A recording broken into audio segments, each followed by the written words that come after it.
Cruel brother and deceitful sister, always me. And when I met a wealthy girl, my brother's friends demanded $100,000 in me. But I sued them. I was the youngest of 3 siblings, and I swear from the day I was born, I could feel the animosity in the air. My parents, Dan and Linda, were cold people, at least toward me. They had a particular way of showing love to my older siblings, Jake and Emily, that never extended in my direction. My dad would pat Jake on the back, telling him how he'd grow up to be a man someday. He was always proud of Jake, his eldest, his spitting image. As for Emily, she was the apple of my mother's eye. They were like best friends, shopping together, giggling over secrets, baking cookies in the kitchen. But for me, it was different. I was an afterthought, a burden. And God, how they made me feel it. The worst part? I didn't understand why. What was so different about me? What made me so unlovable? I used to lie awake at night, staring at the ceiling, tears streaming down my face, wondering what I did wrong to deserve this. But I never found an answer. From as early as I can remember, the tension in our house was palpable. My earliest memory is of Jake pushing me down the stairs when I was about 4 years old. I remember the sharp pain as I tumbled down, hitting each step with a thud. But what hurt more was the look of satisfaction on Jake's face when I reached the bottom. I thought he was just being a rough older brother, but it was more than that. It was a pure, unadulterated hatred that I couldn't comprehend.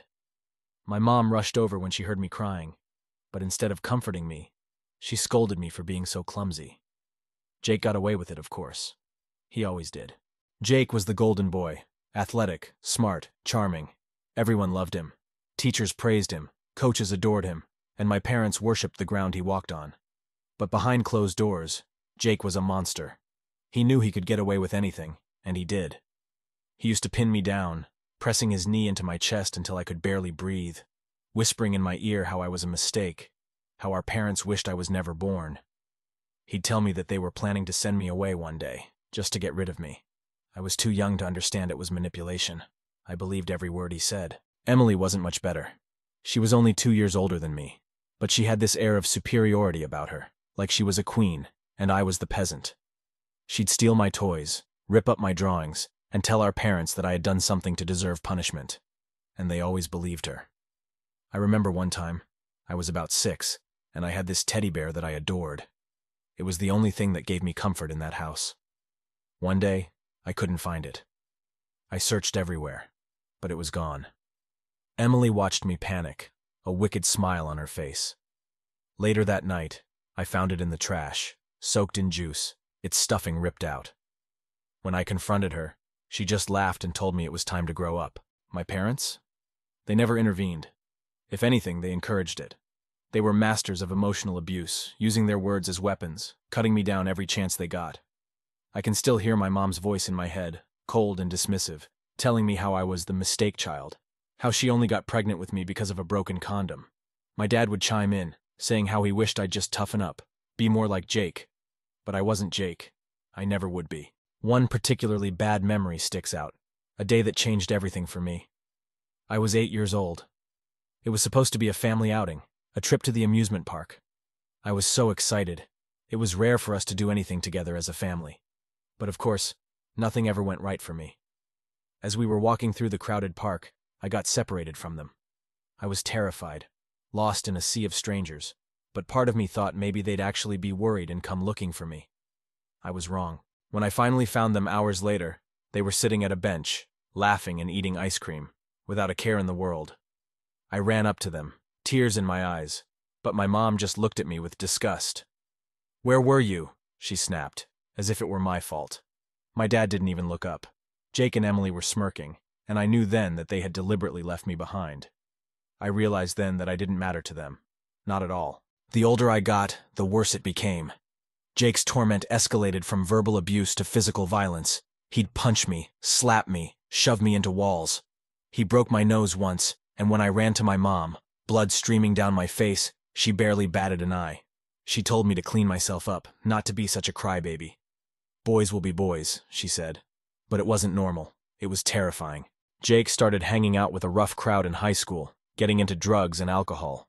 He'd come home drunk and take out his anger on me. I was his punching bag, his outlet for all his frustrations. I tried to avoid him, but our house was small, and there was no escaping him. I'd hear him stumbling down the hall at night, and I'd hold my breath, praying he wouldn't come into my room. But he always did. One night, when I was about 12, things took a darker turn. Jake had been out drinking, and when he came home, he was in a foul mood. I was sitting in the living room, trying to do my homework, when he stormed in, reeking of booze. He grabbed me by the collar and dragged me upstairs to the attic, locking the door behind us. I was terrified, heart pounding in my chest. Jake was ranting about how I ruined his life, how I was the reason our parents didn't love him enough. I tried to tell him it wasn't true, that it wasn't my fault, but he wouldn't listen. He shoved me into an old wardrobe and locked the door, leaving me there in the dark. I don't know how long I was in there, hours maybe. It was pitch black and I could barely breathe. I screamed, I cried, but no one came. Eventually, I passed out from exhaustion. When I woke up, the door was open, and Jake was gone. I stumbled downstairs, but no one even noticed I was missing. I don't think I ever felt more alone than I did that night. Emily wasn't physically abusive, but she had her own ways of torturing me. She was manipulative, using her charm to get what she wanted, and what she wanted was to make my life hell. She'd tell our parents lies about me, saying I'd done things I hadn't, and they always believed her. She'd pretend to be my friend, only to turn on me the moment I let my guard down. I remember one time, she convinced me to skip school with her, saying we'd go to the mall and have fun. But instead, she ditched me there, leaving me stranded without any money. When I finally made it home, our parents were furious with me for skipping school. But Emily played the innocent victim, saying she had no idea I'd do something so irresponsible. I was grounded for weeks while she got off scot-free. But the worst thing Emily ever did was on my 13th birthday. I didn't expect much. I never did. My birthdays were always a miserable affair. But this one was different.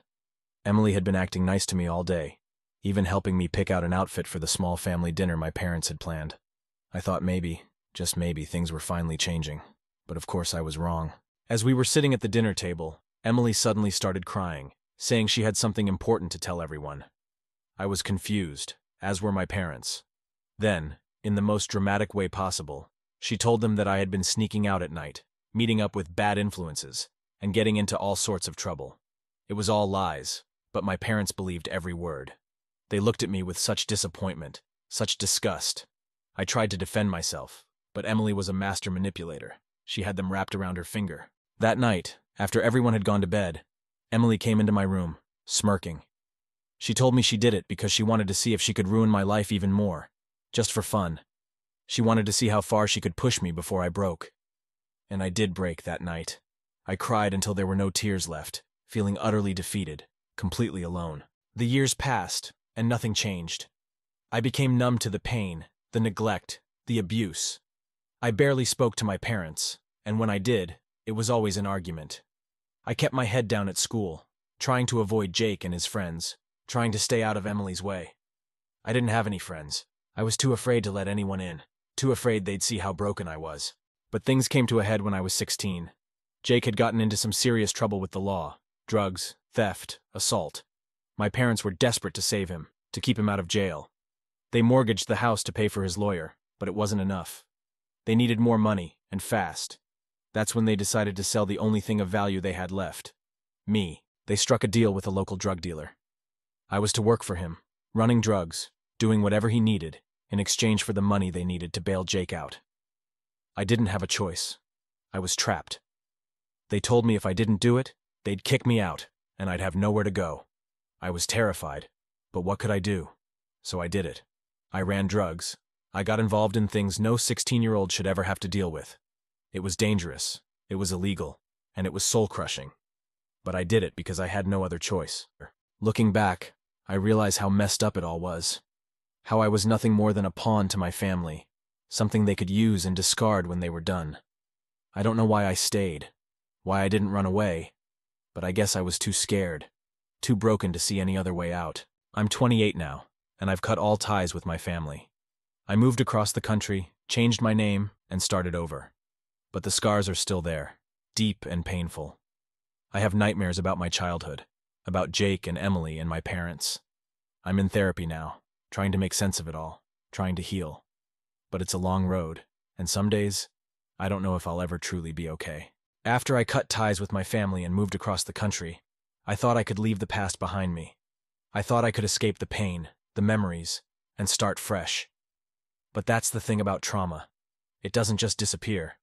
It follows you, clings to you like a shadow no matter how far you run. I learned that the hard way. I mentioned in my last post that I started therapy. It wasn't an easy decision. I'd been avoiding it for years, convincing myself that I didn't need help, that I could handle everything on my own. But the nightmares, the anxiety, the constant feeling of dread, I couldn't outrun them anymore. So I finally bit the bullet and found a therapist. Her name was Dr. Harper, and from the moment I walked into her office, I knew she was different. She didn't look at me with pity, didn't judge me for the mess I was. She just listened, really listened, and for the first time in my life, I felt like someone actually cared. Our sessions were intense, to say the least. She dug deep, pulling out memories I'd buried so far down, I'd forgotten they even existed. It was painful, but it was also a relief, like a weight had been lifted off my chest. But then something happened that shook me to my core. It was a typical Thursday afternoon, and I was driving to my therapy session.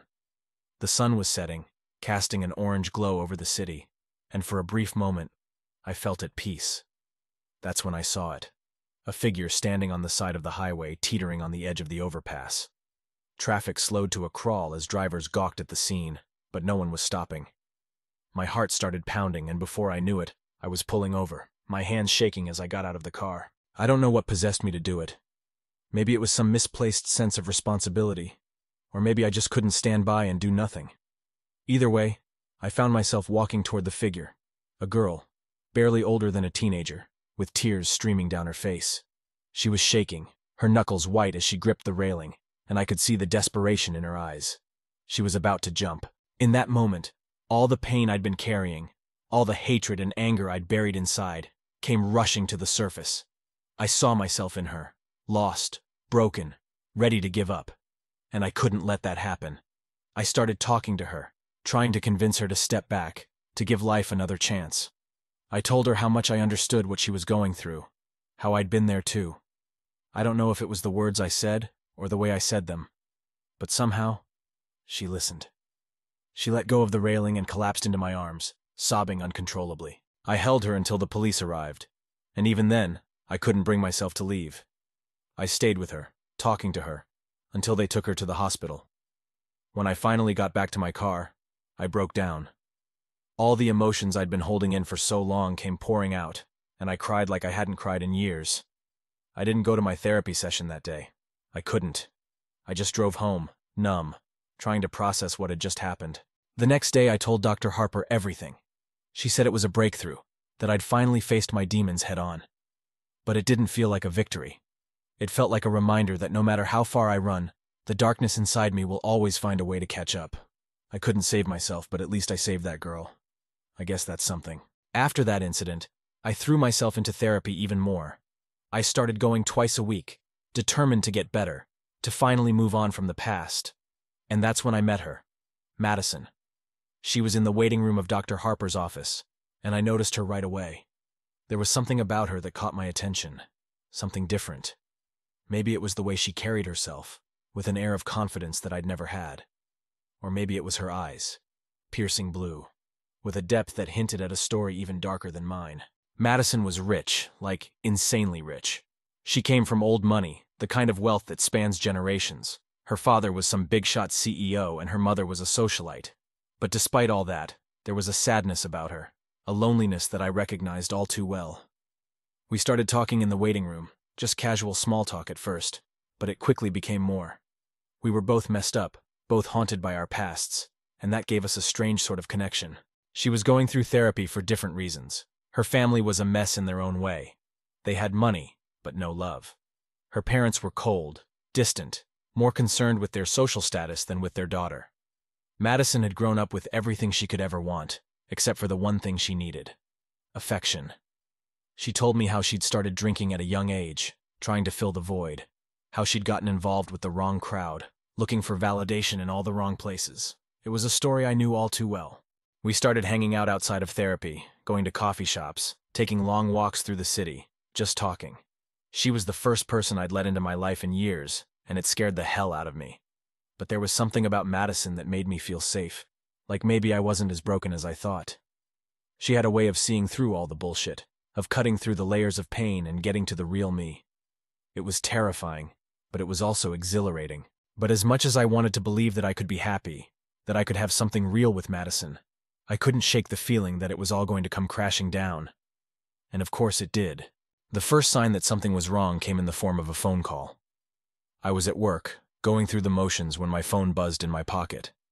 I didn't recognize the number, but something told me to answer it. It was a cop, asking if I knew a Jake Thompson. My heart sank. I hadn't heard from my brother in years, and I'd hoped I never would again. But here he was, back in my life, like a bad penny that just wouldn't go away. The cop told me that Jake had been arrested. Again. This time, it was for armed robbery. Apparently, he and a couple of his low-life friends had decided to rob a convenience store, and things had gone south fast. The store owner pulled a gun, and there was a shootout. Jake was the only one who survived, and now he was facing serious charges. The cop said my parents had refused to bail him out, and Jake had given them my number, saying I was his only hope. I was furious. After everything Jake had done to me, after all the pain he'd caused, he had the nerve to call me for help? But as angry as I was, I couldn't ignore the sinking feeling in my gut. Despite everything, he was still my brother. And that's the fucked up thing about family. They can hurt you more than anyone else, but they're also the only ones who know you, who really know you. I didn't want to help him, but I also didn't want him to rot in jail. So, against my better judgment, I went to see him. Seeing Jake again after all those years was like ripping open an old wound. He looked different, older, rougher, with a hardness in his eyes that hadn't been there before. But there was also something else. Something I hadn't expected. Fear. He was scared. Really scared. And for the first time in my life, I saw him as human. He was still a monster, but he was also a victim of the same fucked up family that had destroyed me. He begged me to help him, to get him out of jail. He said he'd change, that he was done with the life he'd been living. He said he was sorry for everything he'd done to me, that he regretted it all. I didn't believe him, not for a second. But a part of me wanted to. A part of me wanted to believe that people could change. That maybe, just maybe, there was hope for Jake after all. So I did it. I bailed him out. It was a mistake, a huge mistake. The moment Jake was out, he went back to his old ways. He started drinking again, hanging out with the same crowd, getting into the same trouble. But this time, it was worse. He was more reckless, more desperate, like he knew he was running out of time. And then, the inevitable happened. He got caught up in something he couldn't get out of. I got a call late one night, just as I was about to fall asleep. It was Jake, and he sounded panicked, his voice shaking as he told me he needed my help. He'd gotten into a fight with one of his friends, and things had escalated. The guy was dead, and Jake was on the run. He didn't know what to do, and he begged me to help him, to hide him until things blew over. I was frozen, my mind racing as I tried to process what he was saying. My brother was a murderer. The realization hit me like a ton of bricks, and I felt like I was going to be sick. But what could I do? If I didn't help him, he'd go to prison for the rest of his life. But if I did help him, I'd be risking everything. My freedom, my sanity, my chance at a normal life. In the end, I made the only choice I could. I told Jake I couldn't help him, that he needed to turn himself in. He screamed at me, called me every name in the book, said I was abandoning him, just like everyone else. But I didn't care. I couldn't let him drag me down with him. I couldn't let him ruin my life any more than he already had. When I hung up the phone, I felt a strange sense of relief, like a weight had been lifted off my shoulders. But it didn't last long. The next day, I found out that Jake had been arrested. He'd tried to run, but the cops caught up with him. Now he was facing murder charges, and there was no way he was getting out of this one. I should have felt vindicated, but all I felt was sadness. Jake was my brother, and now he was gone, lost to the darkness that had consumed him. That was a few weeks ago, and I'm still trying to come to terms with everything that's happened. I'm still seeing Dr. Harper, still trying to work through my own issues, but it feels like I'm back at square one. All the progress I'd made, all the healing I thought I'd done, it all feels pointless now. The nightmares are back, the anxiety, the fear. I'm terrified that I'm going to end up like Jake, that no matter how hard I try, I'll never escape the cycle of pain and destruction that my family has trapped me in. Madison has been supportive, more than I ever expected her to be. She's been there for me, listening, comforting, trying to help me through this.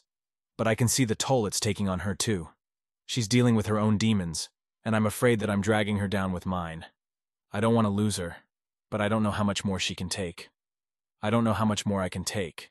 It all started a few weeks after my brother Jake was arrested.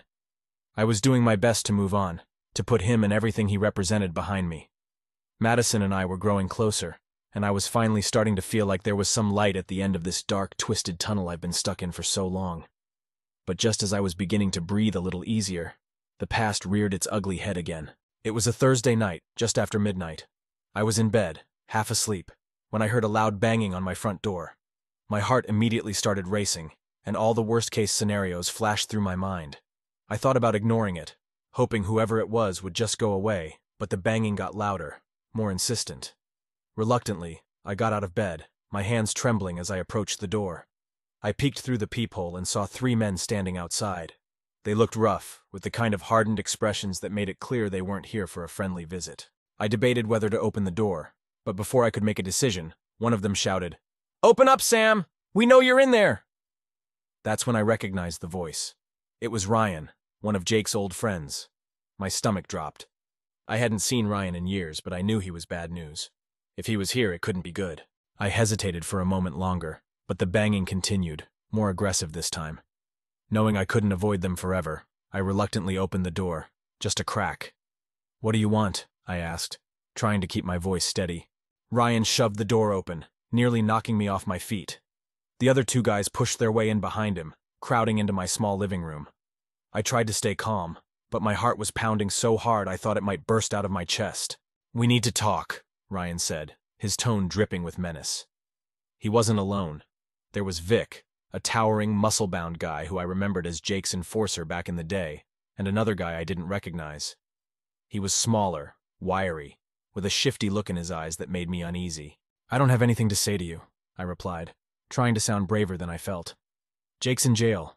I have nothing to do with him or any of his crap." Ryan chuckled, but there was no humor in it. "Oh, but you do, Sam. See, Jake always looked out for you, didn't he?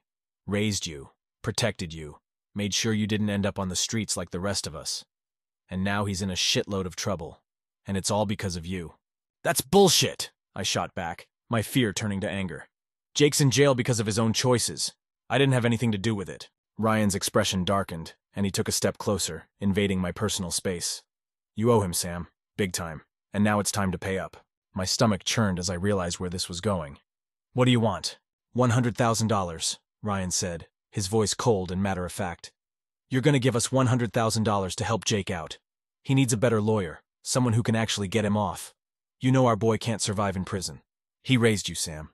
The least you can do is help him out." I stared at him, disbelief and anger swirling inside me. "I don't have that kind of money," I said, my voice trembling with a mix of fear and rage. "And even if I did, I wouldn't give you a cent. Jake made his choices. He can deal with the consequences." Vic, who had been silent until now, took a menacing step forward. "We're not asking, Sam. We're telling you. Get the money, or things are going to get real ugly for you." "I'm not giving you anything," I snapped, trying to stand my ground, even though I knew how dangerous these guys were. "Get out of my house." For a moment, the room was deathly silent, the tension so thick you could cut it with a knife. Then, without warning, Ryan lunged at me, grabbing me by the collar and slamming me against the wall. The force of the impact knocked the breath out of me, and my vision blurred for a moment. "You think you can say no to us?" Ryan hissed, his face inches from mine. "You're gonna regret that, Sam. You owe Jake, and you're gonna pay, one way or another." Before I could respond, Vic stepped in and delivered a punch to my gut, doubling me over in pain. The next thing I knew, the 3 of them were on me, fists flying, kicking, beating me down to the floor. I tried to fight back, but it was useless. They were too strong, and there were too many of them. I don't know how long it went on. Minutes, hours, it all blurred together in a haze of pain and fear. At some point, I must have blacked out, because the next thing I remember is waking up on the floor, every inch of my body aching, my vision hazy, and the metallic taste of blood in my mouth. The room was empty. Ryan and his goons were gone, leaving me battered and broken. I struggled to sit up, wincing as sharp pain shot through my ribs. I knew I had to get help, but I could barely move. My phone was lying on the floor a few feet away, miraculously undamaged. I crawled over to it, every movement sending waves of agony through my body, and managed to dial 911 with shaking hands. The next few hours were a blur.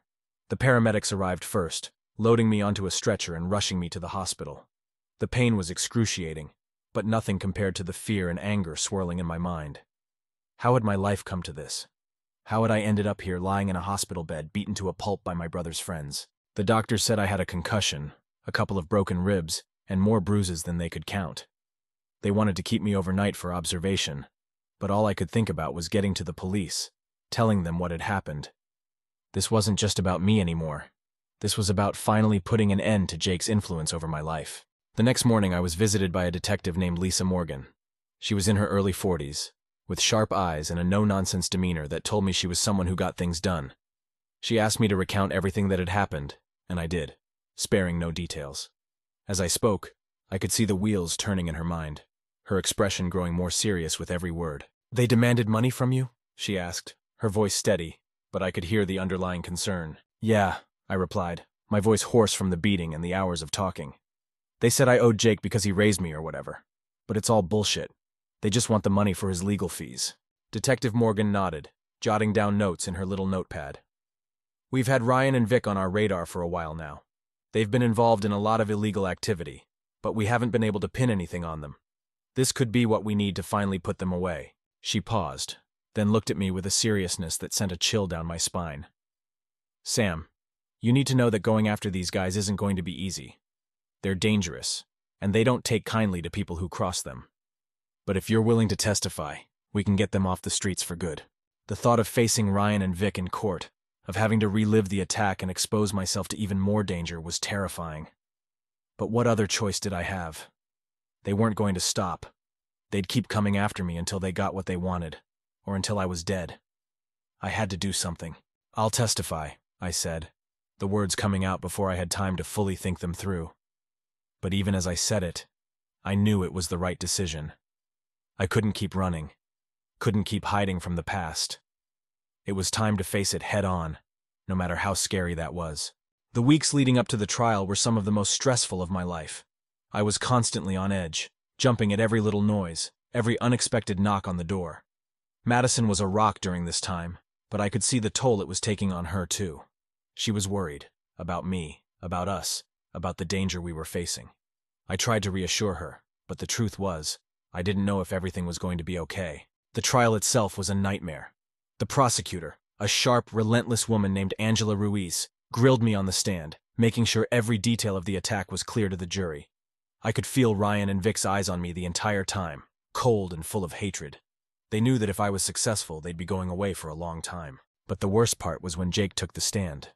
His lawyer, a sleazy guy named Mark Sullivan, tried to paint me as the black sheep of the family, the one who had caused all the trouble in the first place. He said I was lying about the attack, that I was trying to get back at Jake for things that had happened when we were kids. It was all bullshit, but it still hurt, hearing my own brother trying to turn the jury against me. When it was my turn to testify against Jake, I felt sick to my stomach. But I knew I had to do it. I told the court everything, how Jake had manipulated me, how he'd used and abused me for years, and how his friends had beaten me because they believed I owed him something. The courtroom was silent as I spoke, every eye on me, and I could feel the weight of the moment pressing down on me like a ton of bricks. When I was finished, I looked over at Jake, hoping to see some sign of remorse, some acknowledgement of what he'd done. But there was nothing. He just stared at me, his face cold and unreadable, as if I were a stranger, someone he didn't even recognize. The trial dragged on for weeks, with both sides presenting their arguments, calling witnesses, and trying to sway the jury. It was exhausting, both physically and mentally, and by the time it was over, I felt like I had nothing left to give. But finally, the day came when the jury delivered their verdict. The word echoed in the courtroom, and for a moment, I felt a strange sense of relief. Jake was going to prison, and so were Ryan and Vic. They wouldn't be able to hurt me, or anyone else, ever again. But that relief was quickly overshadowed by a deep, aching sadness. Jake was my brother, and now he was gone, lost to a system that would chew him up and spit him out. He'd made his choices, and he was paying the price, but it didn't change the fact that I'd lost the only family I had left. The judge, a stern, no-nonsense man named Judge Harold Thompson, no relation thank God, handed down the sentences. Jake got 25 years for his involvement in the robbery and the assault, with no chance of parole for at least 15. Ryan and Vic got similar sentences, and as they were led away in handcuffs, I couldn't help but feel a strange mix of emotions: relief, anger, sadness, and a deep, overwhelming exhaustion. It's been a few weeks since the trial ended, and I'm still trying to process everything that's happened. I'm still in therapy, still trying to work through all the emotions that are swirling inside me. Madison has been amazing. She's been my rock through all of this, and I don't know what I would have done without her. But I can see the toll it's taking on her too, and that scares me. The nightmares are back, more vivid than ever. I see Jake's face, hear his voice, and I wake up in a cold sweat, my heart racing, my body shaking. I know it's going to take time to heal, but some days it feels like I'm never going to be okay. I've been thinking a lot about the concept of family, about what it means and why it's so important.